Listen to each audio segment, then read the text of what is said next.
kajian fikih nanti anak saya Ahmad Rifai. Tapi sebelumnya saya sampaikan satu dua hal.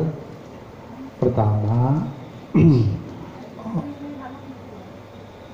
ayo opo kuwi,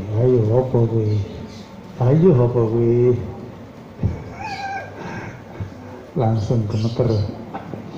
Pertama, saya harap kepada semuanya kalau pengajian pakai masker ya. Kalau biar nggak pakai masker, maksud aku qasidah harus ceramah pakai masker. Apalagi di tempat-tempat majelis seperti tempat guru kita Maulana Habib Syekh bin Abdul Qadir Asghar. Saya harap semuanya jaga protokol kesehatan. Ojo terus jadi langgat deh protokol kesehatannya. Karena ini sudah tiap hari, perkembangannya 3 hari terakhir, setiap hari di atas 3.000 orang yang kena corona. Jadi ini satu sisi juga menakutkan, kita harus hati-hati. Tapi juga satu sisi, insya Allah besok ada pengumuman dari pemerintah, insya Allah Indonesia resesi. Besok insya Allah resesi panganan nopo, ya wis bang buka dewe. Ya, Indonesia ekonominya minus. Mengerikan sebenarnya resesi itu. Tapi sudah negara-negara tetangga sudah kena, Singapura sudah, Malaysia sudah. Indonesia terakhir kayaknya besok itu sudah ada pengumuman tanggal 1 September Indonesia akan diumumkan resesi. Kemarin sudah Pak Menteri Pertahanan sudah mengatakan 99,9% Indonesia resesi. Besok pengumuman. Jadi ekonomi amat sangat ambruk. Semoga kita nggak kena efeknya. Amin amin ya rabbal alamin. Sebab kalau sudah resesi itu biasanya para pengusaha takut untuk berinvestasi karena ekonomi di bawah, paling bawah itu amat sangat lemah. Ya sebenarnya mengerikan. Mau diomongkan apa? Memang ini sudah melanda di seluruh dunia. Bahkan negara-negara besar seperti Amerika, Italia, Spanyol, Inggris semuanya kena semuanya. Hebatnya wong Indonesia mangan sego karo godhong-godhongan wis dadi ya wis. Sing biasanya hidup boros, ayo hidup yang irit. Ya nek duit aja dihambur-hamburkan. Kondisi ini amat sangat parah. Beberapa yang saya sampaikan kemarin ada cerita menarik. Tak ceritakan aku ora penak. Saya ditelepon orang besar pun jatuh. Ya kan banyak yang perusahaan-perusahaan besar yang jatuh. Di Indonesia juga demikian. Di Amerika kalau bapak-bapak baca di Detik itu perusahaan-perusahaan yang di atas asetnya di atas 15 triliun itu maaf Batik Kris nggak ada apa-apanya, terus Seritek nggak ada apa-apanya itu aja mengalami kebangkrutan. Ya, jadi memang ini melanda di seluruh dunia. Oleh karena itu yang biasa boros, ayo semuanya diirit, ekonomi lagi susah dan ini sampai kapan nggak jelas. Corona ini sampai kapan tidak jelas.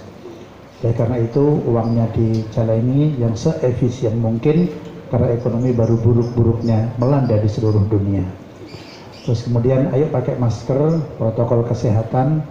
Jangan sampai majelis-majelis taklim itu nanti kena hujatan. Di Banyuwangi ada satu pondok pesantren yang ratusan orang dalam satu pondok kena. Kapan hari di Ponorogo juga demikian. Ya, untungnya berita-berita itu tidak terlalu meluas.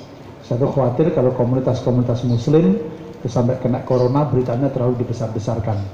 Padahal ini sebenarnya di Bogor, di asrama TNI kena, di asrama kepolisian kena, di mall kena, di beberapa tempat kena. Terutama Anda yang bekerja, jaga protokol kesehatan karena di tempat kerja itu paling enggak, kalau di mall itu biasanya tutup seminggu, di pasar itu maksimal seminggu. Kalau Anda kerja di satu perusahaan tutup minimal 2 minggu, minimal 14 hari. Kalau 14 hari tutup, kerugian perusahaan berapa? Nah, saya khawatir pokok di majelis taklim yuk ikuti protokol kesehatan, jangan sampai guru-guru kita nanti kena. Terutama saya lihat di tempatnya Habib Syekh itu banyak yang nggak pakai masker, yang datang ribuan orang seperti itu. Ya, oleh karena itu jaga diri kita, melindungi guru-guru kita, caranya seperti itu. Nanti di pondok yang setiap minggu pagi ya ribuan orang ya, jaga protokol kesehatan. Di Pondok Darul Hidayah tidak ada pamflet, tidak ada apa-apa. Kalau mau datang setiap Ahad pagi ada Habib yang rawuh di pondok Darul Hidayah. Silahkan kalau mau datang di pondok, yang ngaji ya saya sama anak saya gantian. Di masjid ini sementara tidak ada mubalik dari luar, saya gantian sama anak saya. Saya kesel ya anak saya ngajar, nanti anak saya terus nanti akan ngaji fikih. Ibu-ibu, bapak-bapak kalau bisa bawa pulpen sama bawa kertas dari rumah. Apa yang didapatkan kemudian dipraktekkan dalam kehidupan sehari-hari. Karena belajar ilmu fikih, toharoh dan lain-lain itu hukumnya wajib, fardu ain, wajib setiap individu muslim, hukumnya wajib. Kajian-kajian yang akan dibahas itu hukumnya wajib untuk diketahui. Yang ngaji-ngaji fadilah itu nggak wajib, tapi kalau ngaji fikih itu hukumnya wajib. Yang anak saya bawa kitab Kifayatul Akhyar, kitab fikih mazhab Syafi'i, juga ada Taqriratus Sadidah dan kitab-kitab yang lain. Itu saja mungkin himbauan dari saya, jaga protokol kesehatan, terutama di majelis-majelis guru-guru kita, terutama di majelisnya Habib Syekh bin Abdul Qadir As-Sekaf yang zamannya sudah berbulan ribuan orang. Eman-eman nanti kalau ada satu yang kena, kan terus majelisnya bisa berhenti. Eman-eman, sayang banget. Kita rindu majelis-majelis ada, maka yang ada ini kita jaga bersama-sama. Ya, yang ada kita jaga bersama-sama, jangan sampai berhenti. Sebab yang lain belum berani. Majelis-majelis keliling semuanya belum berani. Ya, Jamuro juga kecil-kecilan, cerimen kecil-kecilan. Nanti dibuat di Darul Hidayah juga kecil-kecilan. Tanggal 13 September nanti Jamuro di Darul Hidayah. Itu hanya untuk kita-kita saja. Jenengan di Srawopo lah teko rawopo. Ya cuaca bolo-bolo. Nanti Jamuro di Pondok Pesantren Darul Hidayah malam Senin Pon tanggal 13. Nanti di Pondok Darul Hidayah. Kiai Solo rawuh di Pondok Darul Hidayah. Itu saja yang saya sampaikan. Selanjutnya ngaji fikih anak saya Ahmad Rifai. Nah, iso ditulis, dicatat. Karena nggak sekedar mendengarkan ilmu fikih. Jadi saya cukup. Wa'alaikumsalam. Assalamualaikum warahmatullahi wabarakatuh.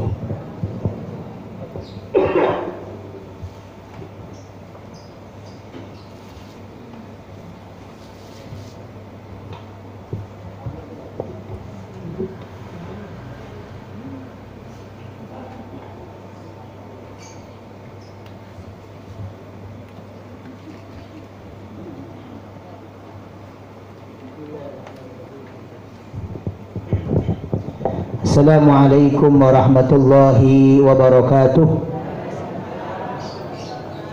Alhamdulillahi rabbil alamin. Allahumma salli ala sayyidina Muhammadin miftahi babi rahmatillah adada ma fi ilmillah salatan wa salaman daimaini bidawami mulkillah wa ala alihi wa sahbihi amma ba'du fala hawla wa la quwata illa billahil aliyyil azim. فلا حول ولا قوة إلا بالله العلي العظيم فلا حول ولا قوة إلا بالله العلي العظيم. Para bapak, para ibu ingkang kula hormati, ingkang mugi-mugi dipun mulyakaken dening Gusti Allah Subhanahu wa taala. Alhamdulillahirabbil alamin. Untuk kesempatan dalu menika kawula panjenengan sedaya saged pepanggihan untuk sareng-sareng ngaji. Kados padatan biasanipun kawula menawi wonten Masjid Hidayah bahas babagan fikih. Mungkin menawi wonten pondok setiap ahad pagi kita membahas tentang akidah, yaitu membahas tentang ciri-ciri ahlus sunnah wal jamaah. Wonten kesempatan dalu menika insyaallah babaganipun dugi kepada arkanus sholah yang nomor 2, rukun sholat yang nomor 2 setelah yang kemarin kita bahas niat.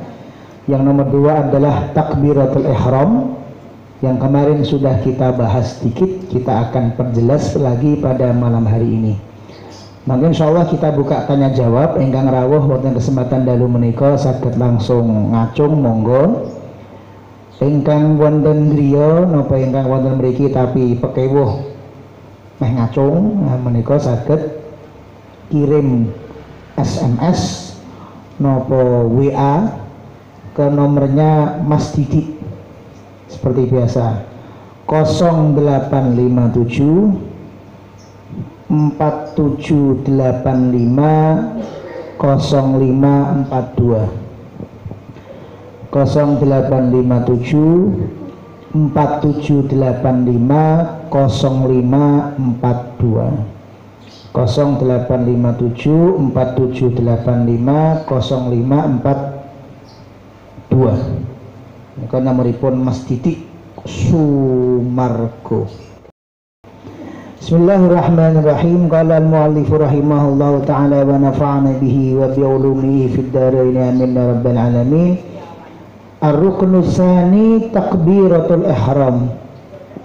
Rukun ingkang nomor kalih sabibaripun kula jenengan sedaya niat, walaupun niat niku mengki nggih letake pas bareng kalih takbir, adalah takbiratul ihram. Wahia qawlu Allahu Akbar wa summiyat bidzalika li'annaha tuharrimu ma kana halalan qablaha kal aqli wal kalami wa ghairi dzalik. Unine pripun Gus? Unine takbiratul ihram nggih sami kados takbir padatan. Ucapan takbir adalah Allahu Akbar.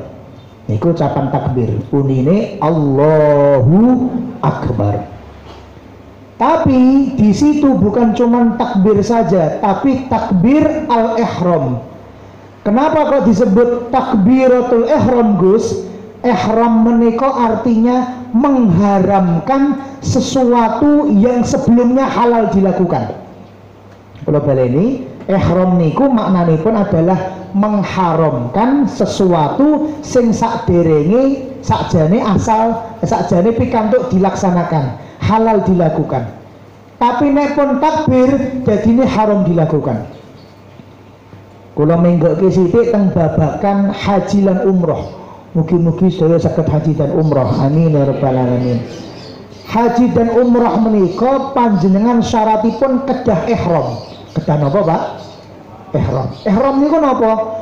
Ihram menika status di mana panjenengan sudah boleh untuk niat umroh, sudah boleh untuk niat haji.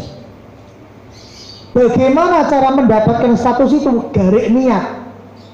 Niatipun pripun? Mangkene umroh, nawaitul umratu wa ahramtu biha lillahi ta'ala. Ya Allah, kula mulai detik niki sudah siap untuk ihram, ihramipun kagem umroh.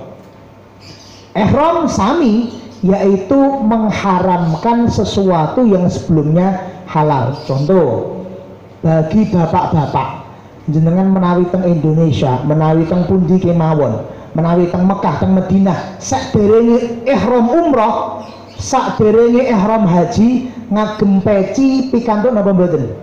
Pikantuk. Ngagem imamah pikantuk. Oh, lagi ngagem imamah niku ora kok kudu dadi kiai sik lagi ngagem imamah mboten. Jenengan buka teng websitenya Habib Mundir Al-Musawah di majelis rasulullah.org. Beliau pernah ditanya oleh salah satu jamaahnya, Habib, napa wonten syarat di mana seseorang boleh untuk memakai ridak? Ridak menika sorban sing disambarkan dilalah kula mboten nggawa. Biasane kula beto nggih ya. Pokoknya ridak sorban sing disambarke kanan napa kiri napa dihubung kene niku naminipun ridak. Atau apakah ada syarat seseorang laki-laki memakai imamah? Napa kudu khatam kitab iki lagi pikantuk nganggo imamah? Napa kedah apal hadis berapa ribu boleh pakai imamah? Kemudian beliau menjawab di tulisan tersebut, wahai saudaraku, sesungguhnya pakai ridak adalah sunnah Nabi Muhammad sallallahu alaihi wasallam. Sesungguhnya pakai imamah merupakan sunnah Nabi Muhammad SAW. Hukumnya sama seperti pakai siwak. Nyuwun pangapunten, nyuwun pangapunten. Wong sing ora tau salat siwakan pikantuk mboten? Nggih pikantuk. Pikantuk ganjaran mboten? Pikantuk ganjaran. Walaupun ya kaya wong nganggo setut tapi ora nganggo katok. Saged bayangke nggih. Nganggo setut tapi ora katokan. Nganggo siwak tapi mboten. Tapi pikantuk mboten, pikantuk sunnah. Dan pikantuk sunnah. Nah, maka beliau kemudian memberikan jawaban, tidak ada syarat khusus apabila seorang laki-laki yang berniat mengenakan sunnah Nabi berupa ridak, tidak ada syarat khusus. Tidak ada syarat khusus apabila ada seseorang yang mau memakai imamah, tidak ada syarat khusus. Bahkan orang-orang awam pun dengan niat melaksanakan sunnah Nabi mendapatkan pahala. Apalagi jika niatnya agar termasuk dalam sabda Nabi, barang siapa yang sholat dengan menggunakan siwak. Hadis yang sama juga, barang siapa yang sholat dengan menggunakan ridak sorban. hadis yang lain lagi, tapi intinya sama. Barang siapa yang sholat dengan menggunakan imamah, rakaat ini 2 rakaat, rakaatani bil imamah, rakaatani bis siwak, 2 rakaat tapi ngagem siwak. Hadis yang lain 2 rakaat tapi ngagem imamah. Hadis yang lain 2 rakaat tapi ngagem sorban. Itu kata Kanjeng Nabi, khairun, lebih utama daripada min sab'ina rakaat, daripada 70 rakaat bila siwak tanpa siwak, bila ridak tanpa ridak, bila imamah tanpa imamah. Sama-sama sholat, yang satu pakai ridak diniati aku niru Kanjeng Nabi Muhammad, dapat 2 rakaatnya lebih afdal daripada 70 rakaat. 2 rakaat dengan imamah lebih afdal daripada 70 rakaat tanpa imamah. 2 rakaat tanpa siwak lebih afdal daripada 70 rakaat tanpa siwak. Jadi kita di semua keadaan boleh pakai imamah, pakai peci boleh. Tapi nanti kalau teman-teman semua bapak ibu sudah, terutama yang bapak-bapak, sudah melaksanakan ihram, maka terdapat larangannya. Apa larangannya? Yaitu bagi bapak-bapak dilarang pakai penutup kepala. Dilarang pakai penutup kepala. Kulo niku sak jeke kulo ngertos Habib Umar bin Habib, beliau tidak pernah sekalipun dilihat oleh saya. Saya juga tanya kepada santri-santri senior di atas kami, itu tidak pernah sekalipun terlihat Habib Umar bin Habib tidak pakai imamah, selalu pakai imamah. Jangan kan kok pakai peci, nganggo imamah. Ya imamah itu kulon ini nganggo imamah pertama kali di mumet. Karepe gur ini mboten tawaduk abot niki imamah ini. Dikira kok nunduke mergo tawaduk, mboten tawaduk niki mergo abot pertamane ndek. Napa meneh niki nembe berapa tumpuk? Habib Umar bin Habib niku jenis imamahnya kandel. Terus kemudian 7 sampai 9 tumpuk beliau kalau pakai. Berat sekali.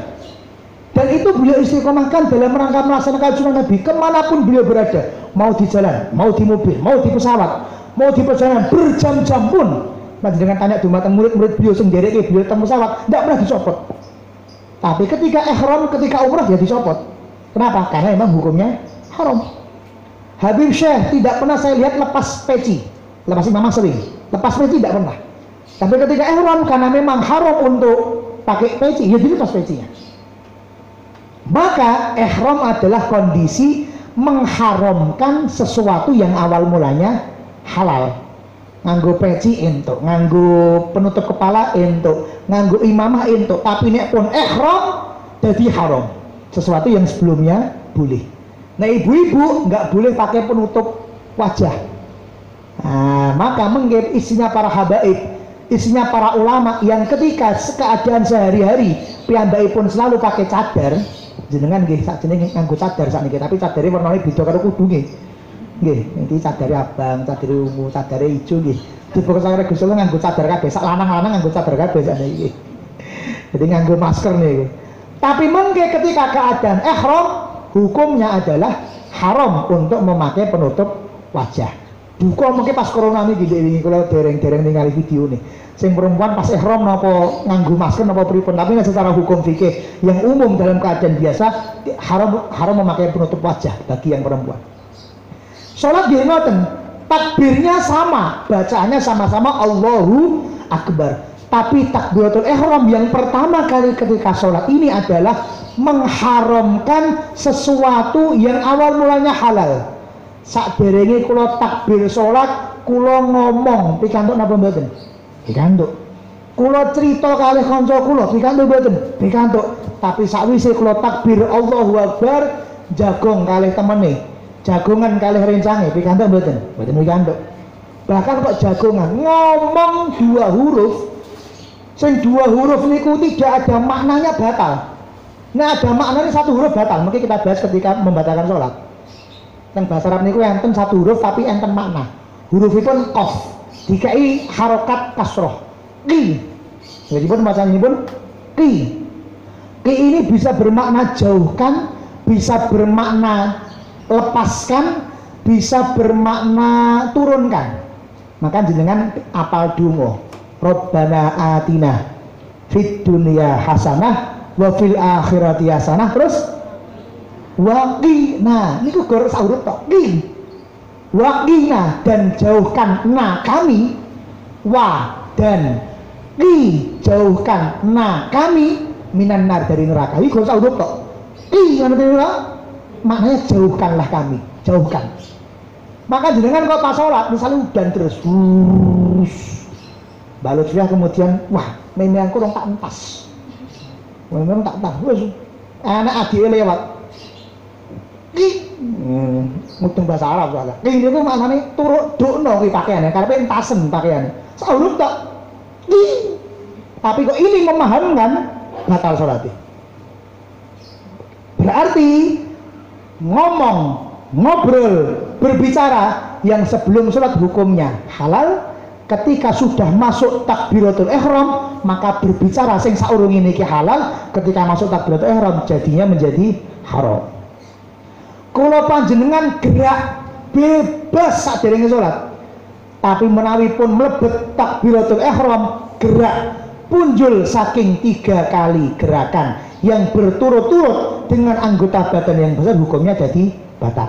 Takbir yang dikerjakan pertama kali ketika kita sholat yang berfungsi menandai kita masuk sholat, sing saurungi entuk dilakoni dadi ora entuk dilakoni. Niki termasuk salah satu cara panjenengan menjawab enek wong sing nyalahke usolli. Sebab apa? Sebab usolli sing dilafatkan dengan lisan niku jenengan lakoni saurunge takbir napa sakwise takbir, Pak? Kiai ini ngajari napa ngeten? Allahu Akbar usolli fardhu subh. Napa ngeten? Saderenge takbir napa sakwise takbir? Saderenge. Maka nek saderenge jangankan kok maca usolli sing gayane aku nasionalisme. Setiap sholat tak waca Pancasila. Pancasila satu, ketuhanan yang Maha Esa. 2, apa? Kemanusiaan yang adil dan beradab. 3, persatuan Indonesia. 4, kerakyatan yang dipimpin oleh hikmat kebijaksanaan dalam permusyawaratan perwakilan. 5, keadilan sosial bagi seluruh Indonesia.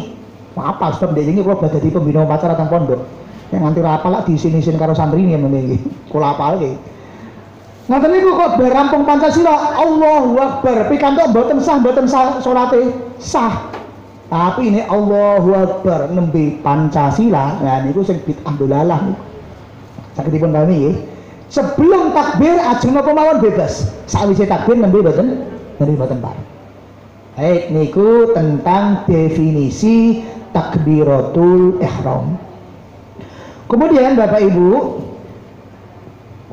sekarang kita bahas sakjane kan gor gampang, cuman 2 kata. Allahu Akbar. Tapi para ulama nulis wa hadhihi hiya mansurah syurutu takbiratul ihrami isrun. Syarat takbiratul ihram jumlahipun enten kalih dosa. Jumlahipun enten pinten, Bu? Kalih dosa. Ada 20 syarat sing kedah dipenuhi ben takbire jenengan sah. Sebab takbir niku termasuk rukun. Nek rukun berarti wajib bener dalam mengucapkan takbir Allahu Akbar, wajib bener.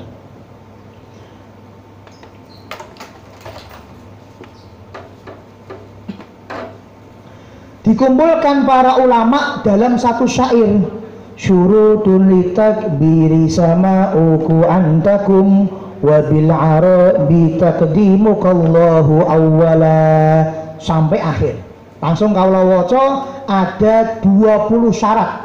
Kita bahas sampai sarampunge, sebagai bahan ikut tanya jawab tentang 20 syarat takbiratul ihram.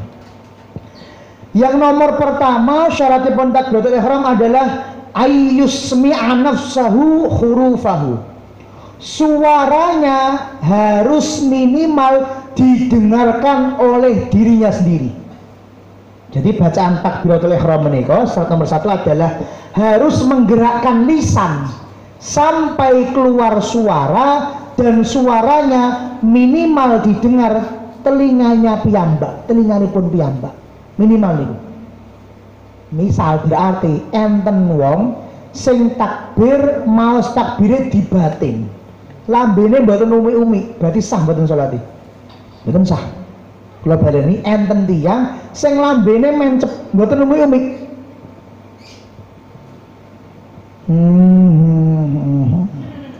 Sah mboten salate? Mboten sah. Kedah menggerakkan lisan sampai keluar suara, dan suarane teng panggonan sing sepi niku mireng kupinge piyambak, telinganipun piyambak niku saged mireng. Minimal Allahu Akbar. Mireng dudu mergo nganggo mic lho ngene iki. Iki kuping kula dhewe krungu. Kuping kula dhewe kira jenengan ora usah nganggo tenaga, nganggo angin mawon disanani. Niku sing minimal. Nek ngaten nganggo tenaga. Allah niku nganggo tenaga. Niki mboten nganggo tenaga. Allahu Akbar. Nah, termasuk ketika kula mempelajari babakan sakratul maut, niku ada sebuah hadis bahwa Nabi Muhammad bersabda, "Man kana akhir kalamihi inda intihai ajalihi qaula la ilaha illallah dakhalal jannah." Sinten wong sing pas nalikane malaikat Israel menjemput ajalnya tiba ngucap la ilaha illallah dan niku sedo, maka baginya surga. Dan kemudian diteliti dari sekian banyak zikir, dari sekian banyak kalimat thayyibah, niku ternyata yang paling mudah dilafadzkan adalah kalimat la ilaha illallah. Niku bisa panjenengan lafadzkan tanpa perlu pakai tenaga yang berlebih. Tenaga paling minimal bisa. Dan yang kedua, la ilaha illallah merupakan satu-satunya zikir jenengan bisa mengucapkan tanpa harus menyatukan bibir atas dengan bibir bawah. Menawi subhanallah cubi antara bibir atas karo bibir bawah ojo nganti ketemu, sakit mboten.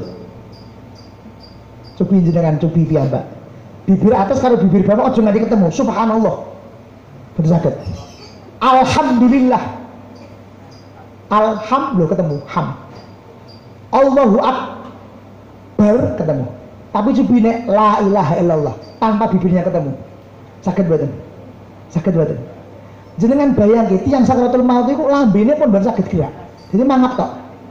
Dan satu-satunya zikir yang tidak perlu keluar tenaga untuk mempertemukan bibir atas dengan bibir bawah, satu-satunya hanya la ilaha illallah. Orang perlu datuk bibirnya, tidak perlu ada tenaga. Nah, niki sedikit meneleweng, niki mumpung kalau kayak mutane. Takbir gimana? Takbir pada intinya wajib ngetokaken suara, sing suara ini minimal didengarkan oleh telinganya sendiri. Allahu Akbar. Syarat yang nomor 1. Syarat yang nomor 2, antakuna halatal qiyami fil fardi. Kalau sholatnya sholat fardu, maka teman-teman semua, para bapak, para ibu, wajib takbir dalam keadaan sudah berdiri. Global ini wajib takbir dalam keadaan sudah berdiri. Kenapa kok hanya khusus kepada sholat fardu, Gus? Karena sholat sunnah tidak ada kewajiban untuk berdiri, nggak ada.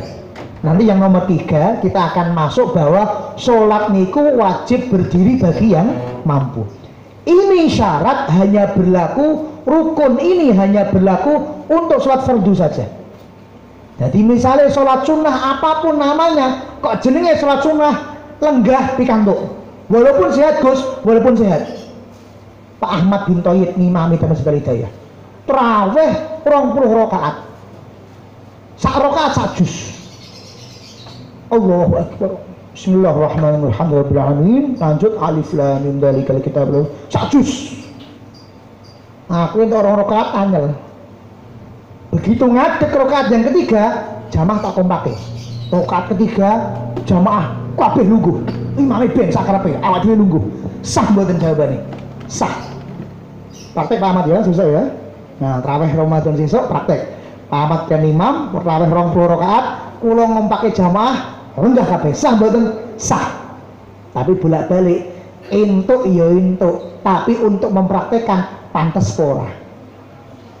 Bolehnya boleh, sahnya sah, tapi untuk mempraktekkan pantes enggak? Belum tentu teman-teman semua. Maka kepantasan ini menjadi sesuatu yang juga penting dalam syariat, walaupun boleh. Contoh paling gampang, aurat niku dari mulai pusar, udel sampai lutut. Kok kemudian Mas Didi enggak ya, wah aku mudeng fikih kok sarungku sing tak unggahke sak ndure udel, sing ngisor sak ngisore dengkul. Akhirnya kemudian ngelego. Orang nganggo klambi koko, orang nganggo kaos jero. Langsung kemudian sholat sarungan tok. nutupi udel sing iso nutupi dengkul. Sah apa mboten? Sah, tapi tahu Mas Didik salat kaya ngono. Hah, ora tahu. Sebab mboten pantes. Nah, jadi dalam syariat itu bukan cuma boleh atau tidak, tapi pantes atau apa? Pantes atau tidak. Nah, sehingga kalau di sholat fardu, karena sholat fardu itu wajib dalam keadaan berdiri bagi yang mampu, maka ketika jenengan durung berdiri jegrek, belum berdiri secara sempurna, nggak boleh takbir dulu, harus secara sempurna dulu. Contoh yang sah tapi rada kurang bener pas traweh. Biasanya pun traweh ala pesantren sing kuno, sing cepete ra umum, niku jenengan takbir saurunge berdiri secara sempurna. Takbir salam, Waalaikumsalam, wage meh jumeneng jenengan wis takbir. Jadi karo ngene karo takbir. Allahu Akbar. Gandeng niku salat traweh hukume sunah napa wajib? Sunah. Maka jenengan takbir belum dalam keadaan berdiri sempurna sah. Karena pada dasarnya jenengan lenggah mawon sah. Tapi nek niku jenengan lakukan untuk sholat fardu, misalnya jenengan bibar jenengan rawuh teng masjid, kurang sak menit teh komat, jame pun 60 detik komat, jenengan nekat sholat qobliyah isya. Akhirnya pas lagi entuk sak rakaat Bilal kemudian muadzine ngomati, Allahu Akbar, asyhadu an la ilaha illallah, asyhadu anna Muhammadar Rasulullah, jenengan kesusu, imamnya wis takbir. Akhirnya begitu jenengan salam, Assalamualaikum warahmatullahi, langsung jenengan ngadeg belum sempurna, langsung niat takbir sholat isya, Allahu Akbar. Maka takbir sing ngeten iki berarti dihitung takbirnya belum dalam keadaan berdiri, sehingga takbirnya mboten sah. Sehingga kalau takbirnya tidak sah, sholat isyanya menjadi tidak sah. Sakit dipun pahami nggih? Jadi yang nomor 2, kalau sholatnya sholat fardu, maka takbirnya harus dilaksanakan dalam posisi sudah berdiri dengan sempurna. Ingat nomor 3, antakuna bil arabiyati, kedah ngagem bahasa Arab. Kedah ngagem bahasa Arab. Kanjeng Ustaz, kok kemudian berfatwa, saudara-saudara, saya ini adalah orang yang cinta keberagaman. Saya cinta Arab, saya cinta Cina, saya cinta bahasa Jawa, saya cinta bahasa Sunda, saya cinta bahasa Pundimawan, dan saya mengajari keberagaman. Maka mari ketika sholat subuh kita praktekkan dengan bahasa Arab, ketika sholat duhur kita praktekkan dengan bahasa Jawa, ketika asar kita praktekkan dengan bahasa Sunda, ketika maghrib kita praktekkan dengan bahasa Inggris, dan ketika isya kita praktekkan dengan bahasa Cina. Setuju gak? Setuju. Subuh Allahu Akbar, sendur bahasa Jawa Allah gede banget, oh Allah gede banget. Kemudian bahasa Inggris pripun balas ya? The greatest Allah, Allah yang maha besar. Bahasa Cina hasyam, oh tidak sah, tidak sah secara mutlak. Rukun dalam sholat yang itu rukun qauliyah, rukun ucapan, wajib dilisankan, wajib dilafalkan dengan menggunakan bahasa Arab, tidak boleh dengan bahasa selain Arab. Saged dipun pahami nggih? Saged dipun pahami. Syarat yang nomor 3. Syarat yang nomor 2, at-tartibu fiha, kedah dhisike Allah daripada akbar, kedah urut. Mboten entuk enten wong gaya saged nahwu sora Gus. Allah niku lak dadi mubtada. Akbar niku dadi khobar. Niki nek umpama diwaca kelale akbarullah, khobare digawe muqaddam, khobare digawe teng ngarep, Allah digawe mubtada sing muakhir, kan padha wae artine Gus. Ora entuk saja jenengan paham nahwu. Nahwu ya nahwu, syariat ya syariat, fikih nggih fikih. Di dalam teori nahwu niku, Pak, wong semakin ahli nahwu, semakin aneh-aneh gaweane. Sebab napa? Sebab menandakan dia ahli nahwu. Ya kan dia ahli, misalnya enten anak laire 4 kilo, kan pun ilmu ni raum nih. Besar bahasa Arabnya adalah kabir. Gara-gara dia orang nahwu yang sangat paham nahwu, akhirnya dia pengen gawe anak iki bahasa Arab besar tapi tidak terlalu besar. Maka digawe isim tasghir. Isim tasghir ini rumusipun fu'ailun. Maka sing awal mari kabir digawe kubairun. Anakku gede tapi gak gede banget, rodok cilik. Nah niku bahasa Arabipun kubairun. Niku ciri khas anak sing Anake saka wong sing ahli nahwu biasanipun. Hamid dadine Humaidun dan lain sebagainya. Tapi kok sing diotak-atik niku adalah rukun salat. Allahu Akbar diwalik dadi akbarullah, tidak boleh, mutlak tidak sah. Saged dipahami nggih? Saged. Ingkang nomor gangsal an-nutqu bil lafdzil jalalah, harus dengan kata-kata Allah, tidak boleh diganti dengan namanya Allah yang lain. Walaupun Allah punya banyak nama, harus memakai nama Allah, tidak boleh dengan nama yang lain. Gus, aku iki apal Asmaul Husna 99 Gus. Allah, Rahman, Rahim, Malik, Kudus, Salam, Mukmin, Muhaimin, Aziz, Jabbar, Mutakabbir, sampai Rasyid, sampai Sabur. Pripun Gus menawi kula ganti Ar-Rahmanu Akbar, utawi Al-Maliku Akbar, utawi Al-Muhaiminu Akbar sing anak buah PKB. Oh, aku duwe ketua umum jenenge Cak Muhaimin, tak ganti Al-Muhaiminu Akbar misalnya. Sing ngefan kali Syekh Abdul Qadir Al-Jilani wae nek namane Allah Al-Qadir diganti Al-Qadir Akbar misalnya. Mboten pikantuk. Harus dengan lafaz kata-kata jalalah, dengan lafaz kata-kata Allah. Tidak boleh diganti dengan nama Allah yang lainnya. Walaupun Allah punya 99 nama yang lain, tidak boleh diganti. Yang keenam, an-natqu bil lafzi akbar, harus dengan kata-kata akbar. Walaupun akbar dengan kabir secara lafaz tidak banyak berbeda. Jenengan ganti Allahu kabir.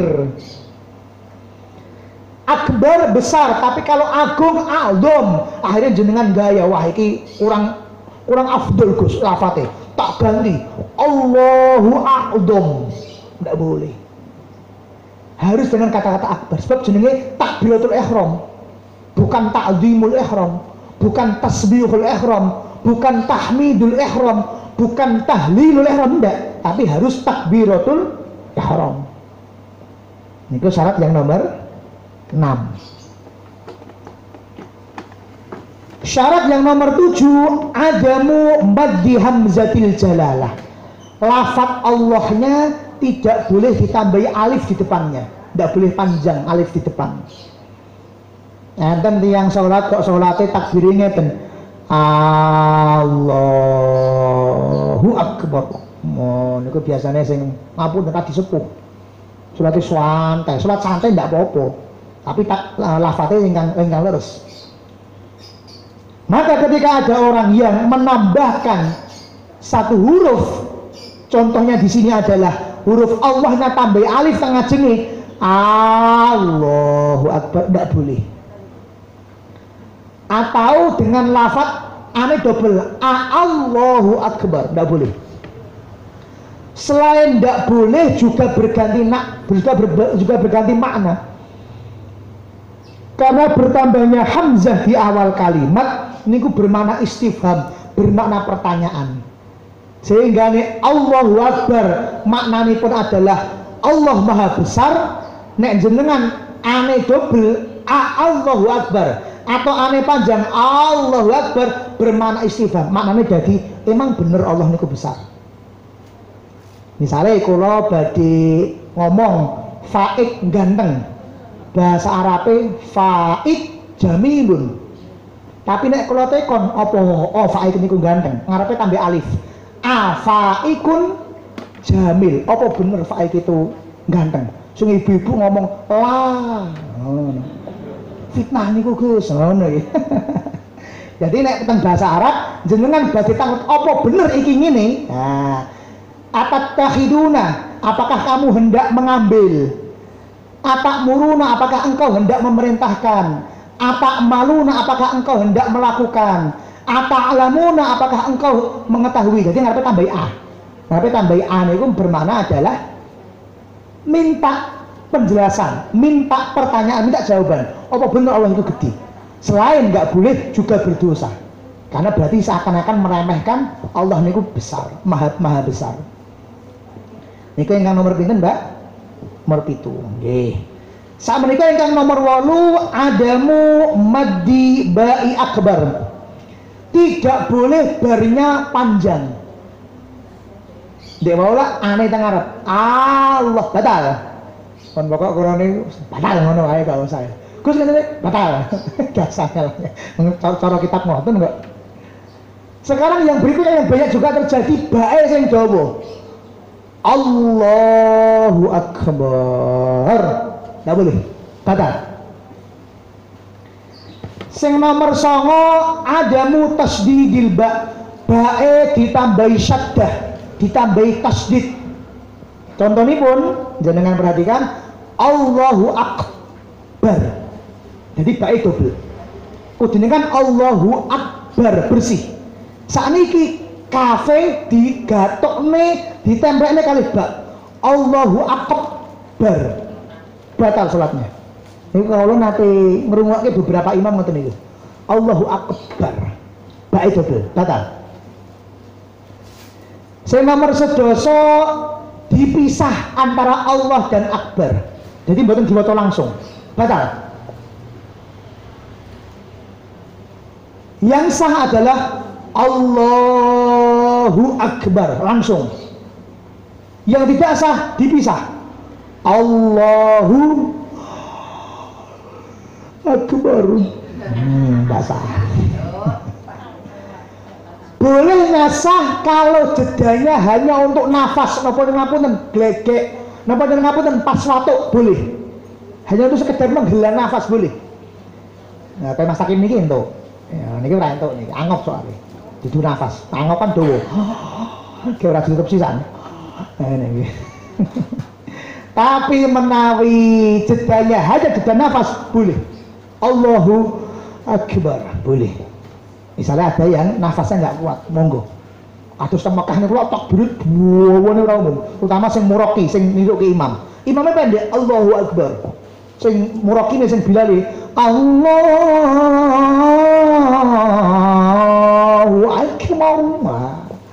Duwane ora umum sing murokine. Nah itu kemudian dikasih jeda yang jedanya lebih dari menghela nafas batal sholatnya. Nah itu yang nomor 11. Yang nomor 11 boleh memanjangkan lamnya Allah, syaratnya tidak lebih dari 7 alif. 7 alif tersebut dicatatkan kaki dikasih wahwa mayusawi arba'a asrata harokat, sebagaimana 14 ketukan. Jadi boleh panjang, yang paling panjang 7 alif. 1 alif niku matobi, berapa harokat Pak Ahmad matobi? Wah guru TPA itu kudu hafal nih. 2 harokat Gus, dia ingat bareng ujian anak TPA kok. Berarti kayak 7 alif berarti berapa harokat? 14 harokat. Allahu Akbar paling panjang itu sudah. Pertanyaan Gus, atau gini deh, kalau ini pas babakan niat, kalau lolak matur bilih niat menika kedah masuk ketika kita ngucap takbir, karena niat niku kudu bareng kalih perbuatan pertama yang dilakukan ketika sholat. Jenengan ketika sholat perbuatan pertama nopo? Takbir. Maka niat kudu jenengan niate teng jero ati bareng kalih takbir. Padahal niat niku minimal 3 kata. Dewe iki sampun kula bahas. Usolli fardhu subhi misalnya. Pertanyaan kula, di antara Allahu Akbar niku mana yang boleh dibaca panjang, Pak? Allahu Akbar, mana bagian mana dari Allahu Akbar yang boleh dibaca panjang? Allah, boleh nggak? Batal. Hunya boleh nggak dibaca panjang? Allahu, boleh nggak? Batal. Barnya boleh nggak dibaca panjang? Allahu Akbar, boleh nggak? Nggak boleh. Satu-satunya letak di mana panjenengan bisa memanjangkan lafaz takbir hanya di lamnya, yaitu di lohnya. Allahu Akbar. Maka disinilah letak panjenengan menaruh niat. Jadi niat yang kalau wingi kalau aturke usolli fardhu subhi, usolli fardhu dhuhri, usolli fardhu asri, usolli fardhu maghribi, usolli fardhu isya'i. Nek jenengan makmuman tambah sak kata usolli fardhu isya'i makmuman. Nek Jumatan kan wajib jamaah, berarti kudu enek imaman utawi kudu enek makmuman. Maka jenengan meletakkan 3 atau 4 kata yang wajib ini diletakkan di lohnya kata Allahu Akbar. Bisa dipahami ya? Karena satu-satunya tempat Allahu Akbar jenengan boleh panjang hanya di huruf lamnya.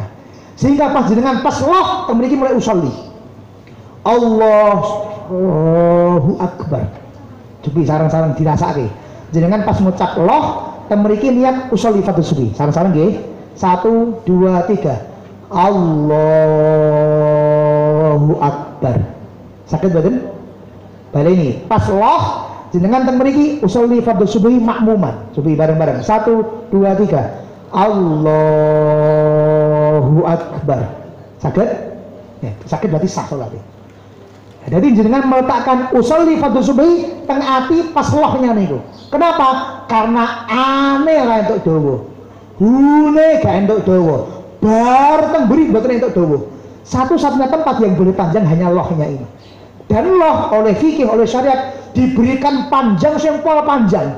Boleh jenengan panjangkan sampai 7 alif. 1 alif niku nek teng ilmu tajwid matobi jadinya 2 harokat, berarti nek 7 alif 7 kali 2 sama dengan 14 harokat, 14 ketukan. Duo sangat. Allahu Akbar. Pun duo banget niku, Bang. Duo banget. Nah, maka disitulah panjenengan boleh untuk meletakkan niat. Syaratipun ya aja lebih-lebih nganti 20 harokat wis batal. Maksimalnya boleh dipanjangkan sampai 7 alif. 7 alif niku sama dengan 14 harokat. Niku yang nomor 11 nggih. Kok entek jane. Yang nomor 12. An la yazida wawan bainahuma. Di antara Allah dan Akbar tidak boleh ketambahan wau. Watah enten beberapa imam sing ning tengahnya tambah wau. Allahu Akbar. Allahu Akbar. Batal salatnya. Nomor 13. Allah yazida wawan qoblal jalalah. Juga tidak boleh ditambahi wau di awal kalimat. Wallahu Akbar. Wallahu Akbar. Nek jenengan takbir keliling, takbir nek Idul Fitri niku tambahi wau memang bener. Allahu Akbar, Allahu Akbar, Allahu Akbar. La ilaha illallah, wallahu akbar. Allahu akbar walillahil hamd. Jadi memang betul. Ada huwa nyambung Allah sehingga menjadi huwallahu akbar, betul. Tapi ketika takbiratul ihram harus bersih. Tidak boleh ada tambahan waw di depan Allah. Wallah tidak boleh. Itu yang nomor 13. Sama mereka yang nomor 14, mura'atu hurufiha. Menjaga huruf-hurufnya tidak boleh diganti dengan huruf lainnya. Syarat nomor 14.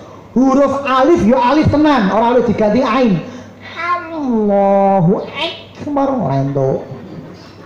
Kaf ya kaf tenan, orang itu diganti ain. Allahu akbar, tidak boleh. Atau diganti jadi qaf, Allahu akbar, tidak boleh. Atau diganti kha, Allahu akbar, tidak boleh. Harus kaf ya kaf, Allahu akbar. Allahu akbar. Nah, niku harus menjaga hurufnya dengan hati-hati. Yang nomor 15, ayyadkhulal waktu fil muaqqat. Untuk sholat yang ada waktunya harus sudah masuk waktu sholat baru boleh sholat. Tidak boleh disii. Duhur enten waktunya mboten Pak. Enten. Maka kok adzan duhur jam 12.00, jenengan takbir jam 11 lebih 59 menit, lebih 59 detik pun mulai Allahu Akbar. Tidak sah sholatnya. Boleh balik ini untuk sholat yang ada waktunya takbir harus di posisi sudah masuk waktu sholat. Tidak boleh munjuli 1 menit, setengah menit, tidak boleh. Pemenang kok kosong nyicil gus segone sik wah maghribnya jam 6 tet 6 kurang 2 menit nyicil sego sik sak lur gus entuk batal. Nyicil kok nyicil sego, nyicil kok nyicil pupu ya mboten sah nggih. Niku yang nomor 15. Yang nomor 16, antaqtarina bin niyah. Takbir harus bareng dengan niatnya. Maksudnya orang entuk niat sik barang takbir artinya orang niat mboten bareng. Atau takbir sik niatnya pas iftitah Allahu Akbar pun rampung bar nembe usolli fardhu juga tidak sah.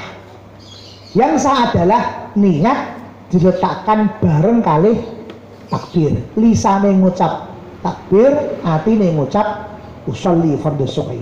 Kedah bareng antara takbir dan niat. Sing nomor 17, takhiru takbiratil ma'mumi an takbiratil imam.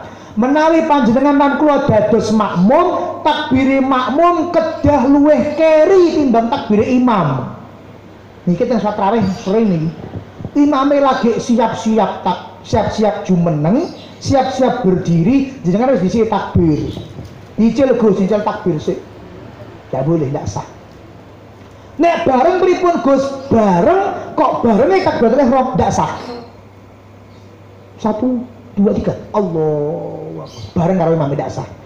Harus imam dulu baru makmum.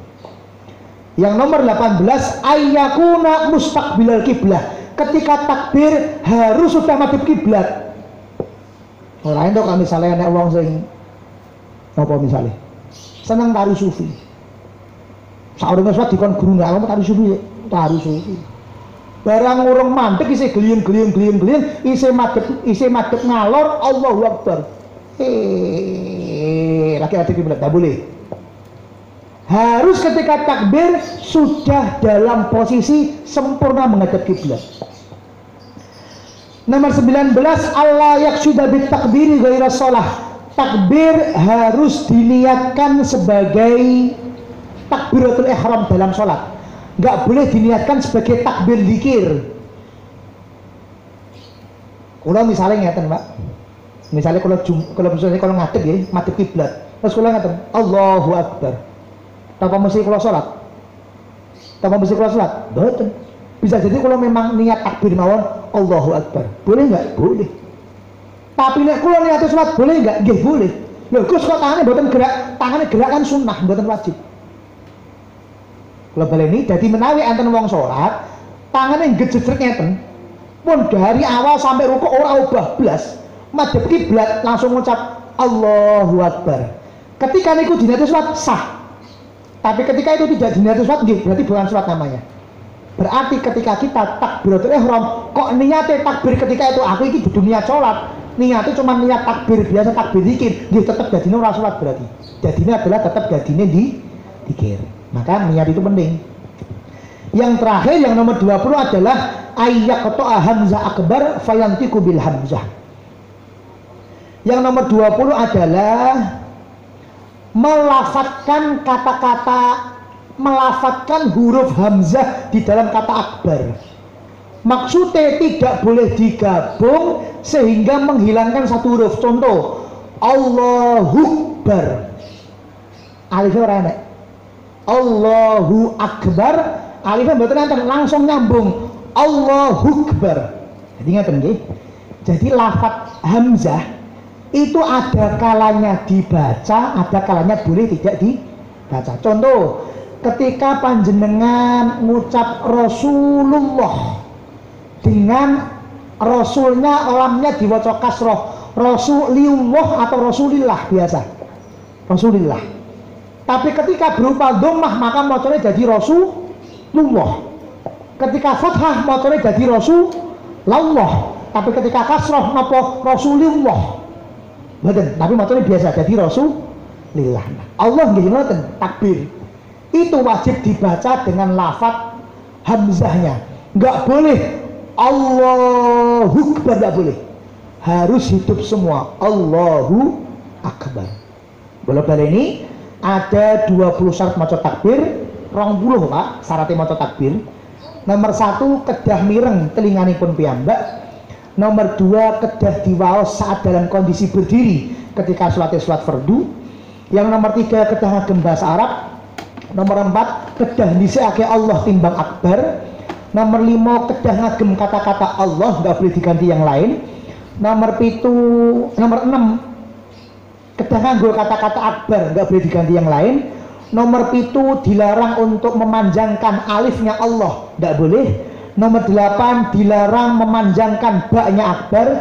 Nomor 9 dilarang menambah syaddah atau tasdid dalam huruf ba. Nomor 10 harus terus menerus antara Allah dan akbar, nggak boleh dikasih jeda. Nomor 11 dilarang menambah lam dalam Allah lebih dari 7 alif atau 14 harokat. Nomor 12 dilarang untuk menambah waw antara Allah dan akbar. 13 dilarang untuk menambah waw sebelum Allahu Akbar. Nomor 14 wajib untuk menjaga huruf-hurufnya, nggak boleh diganti dengan huruf yang lain. Nomor 15 harus sudah masuk waktu sholat. Nomor 16 bareng kalih niat. Nomor 17 yang dadi makmum takbire wajib luweh keri timbang imame. Nomor 18 kedah pun madhep kiblat. Nomor 19 kedah niat iki takbiratul ihram bukan takbir biasa. Nomor kalih doso harus memunculkan alif hamzah di kata-kata akbar. Masih ada waktu 5 menit untuk tanya jawab, dipersilahkan. Nah yang saya ngacung monggo, nah nggak ada kita baca yang ada di HP, SMS atau WA. Monggo menawi enten. Tentang fikih salat monggo, tentang yang lain monggo. Mumpung kula buka tanya jawab. Menawi teng pondok mungkin buka tanya jawab napa mboten, mungkin kita lihat situasi ini. Insyaallah.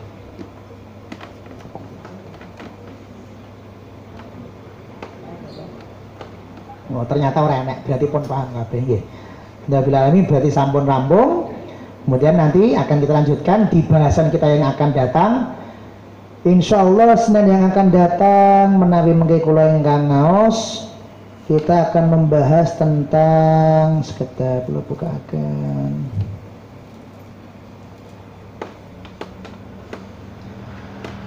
Tambahan keterangan sedikit tentang takbir. Jadi tasih dereng rampung, masih ada beberapa keterangan tambahan.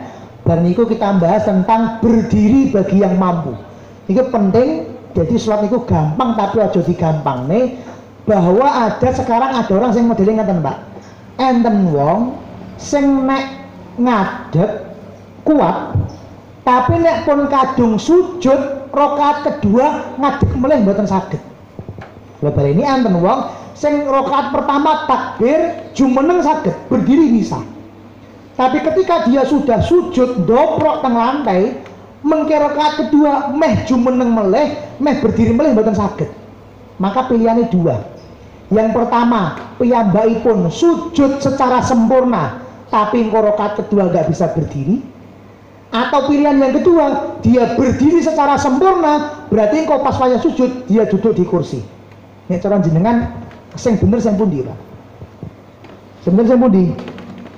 Berdiri nggak sempurna, tapi sujudnya sempurna, atau sujudnya nggak sempurna, tapi berdiri ini sempurna. Pilih pun di jenengan, nek kira-kira dikan jawab. Aku pilih ngadeke sempurna Gus, engko sujudnya karo lungguh teng kursi, berarti berdiri sempurna, sujudnya ora sempurna. Atau aku pilih sujud doplok teng lantai Gus, sujudnya sempurna, tapi engko berdiri nih diganti dengan duduk di lantai. Lebih sing bener sing pundi? Mending ke ngadeke sujudnya ora sempurna mboten napa-napa, napa mending ke sujudnya tapi ngadeke ora sempurna mboten napa-napa. Kita bahas nanti di Senin yang akan datang insyaallah. Kemudian Ahad pagi besok di Darul Hidayah insyaallah bersama dengan Habib Alwi bin Nuh Al-Haddad, putranipun Habib Nuh Al-Haddad. Insyaallah kita akan membaca sarang-sarang Ratibul Haddad, Ratib Haddad, dan juga qasidah-qasidah karangan Imam Haddad. Insyaallah sing ngaos kula mungkin kita bahas tentang ciri-ciri Ahlus Sunnah wal Jamaah adalah nek ndonga ngangkat tangan.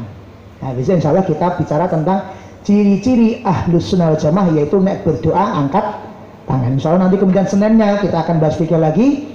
Tadi juga sudah diumumkan Buya tanggal 13 September monggo dipun rawuhi. Kita insyaallah kerawuhan tamu dari para kiai-kiai yang ada di Solo, yaitu dari Jamuro, tanggal 13 September malam Senin pon bertempat di pesantren Darul Hidayah insyaallah. Kata mewah saking kula mugi-mugi yang bermanfaat maslahah fid dini wa akhirah.